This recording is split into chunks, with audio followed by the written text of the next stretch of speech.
Hello everyone, in this video we are going to talk about how to cite.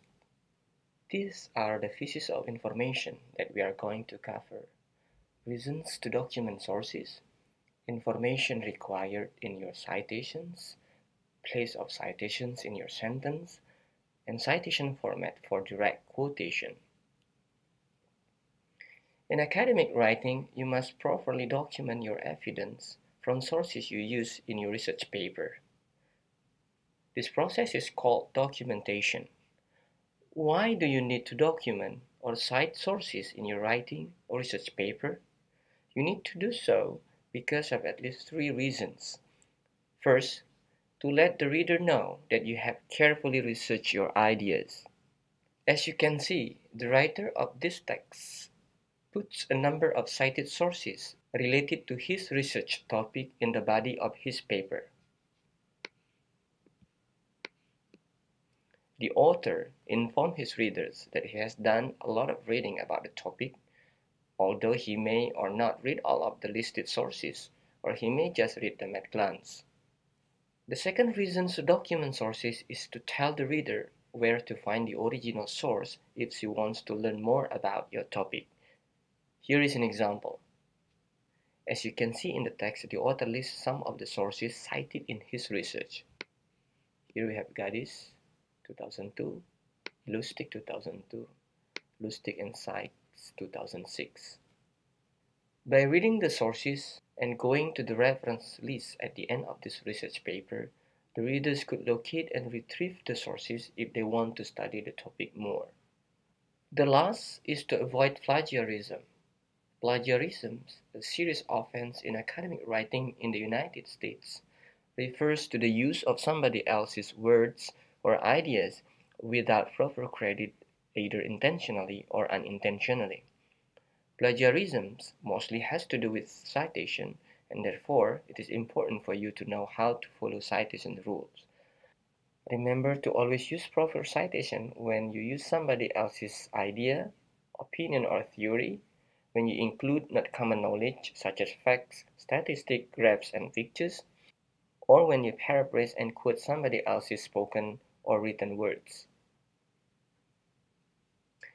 When documenting your sources, you have to follow a certain format, for example APA or MLA, depending on which your field recommends you to use. In this video, we will talk about APA, American Psychological Association System of Documentation, which is commonly used to cite sources within the social sciences. In APA, there are two places where you document your sources. First, you must document your sources within the text of your paper, commonly known as in-text citation. As can be seen in this example, the authors get information about the effect of teacher certification program on student outcome from three sources.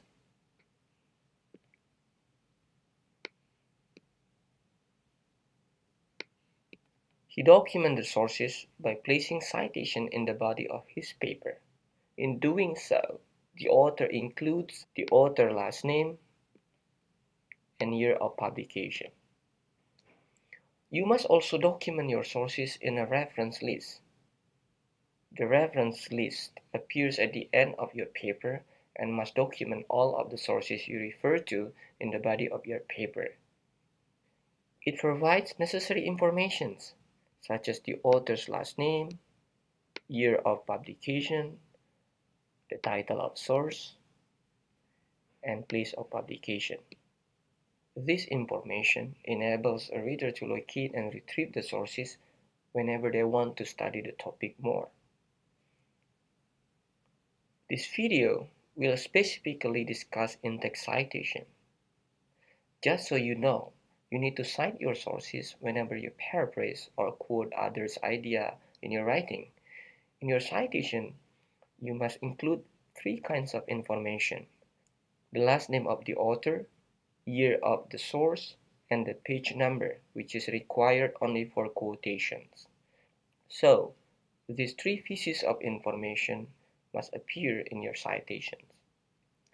Citation can appear in two places. The first one is within the sentence, and the second place is at the end of a sentence.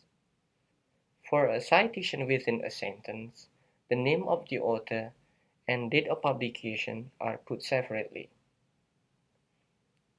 You need to put the last name of the author, include the year of publication in parentheses, and use an appropriate verb to introduce your evidence. See the following example. Example 1 reads, Geringer 2003 argues that the critical role of quality of teacher exceeds the importance of standards, funding, and class size. Here we have Geringer as the author's last name, followed by year of publication 2003 in parentheses.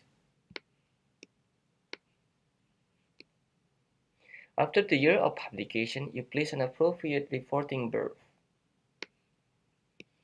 and the paraphrase idea, which is the critical role of quality of teacher exceed the importance of standards, funding, and class size. The same rules goes to the second example. Here it is Fahmi as the author and 2011 as the year of publication. Then you put assert as the reporting verb followed by the idea paraphrase from the source.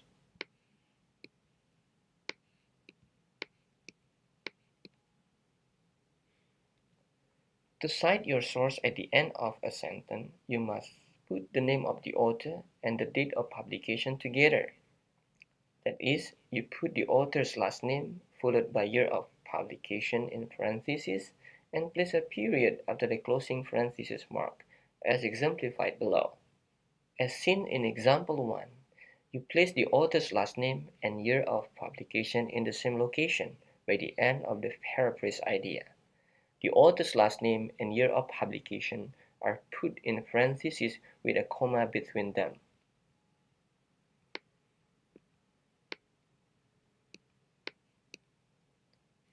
You end the citation with a period.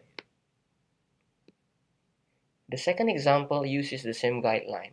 Here we have teacher certification program in Indonesia may have improved the welfare of teachers, but it has no impact on students' academic performance as the paraphrase idea. The source is Fahmi 2011, which is put in parentheses, ending with a period, comes right after the paraphrase idea.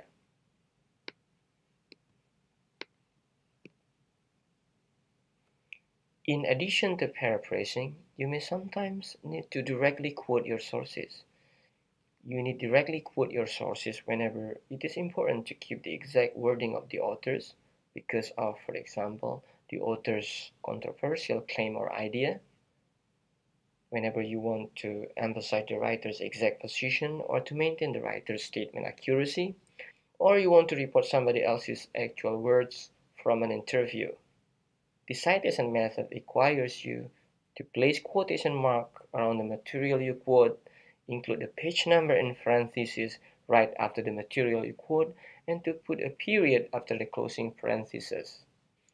For example, example 1 reads, Hanziker 2008 asserts that seeking certification involves huge professional risk. As you can see, the quotation marks are placed around the quoted material, which is seeking certification involves huge professional risk, followed by page number, and end with period.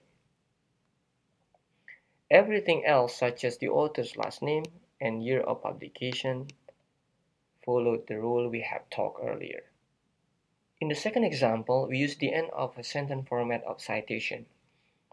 You start with the quoted material and put quotation marks around the quoted material.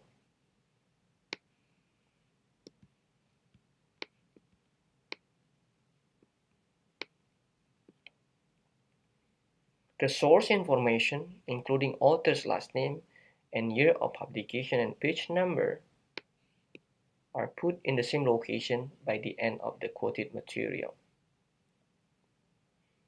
Okay everyone, in this video, you have learned some basic information on how to document your sources through in-text citation. In particular, you learn reason to cite, information required in your citation, place of citation in your sentence, and citation format for direct quotation. I hope you now understand more how to cite your source. For more detailed information about APA format of documentation, please read the publication manual of the American Psychological Association 6th edition. You can also visit the following website. Bye.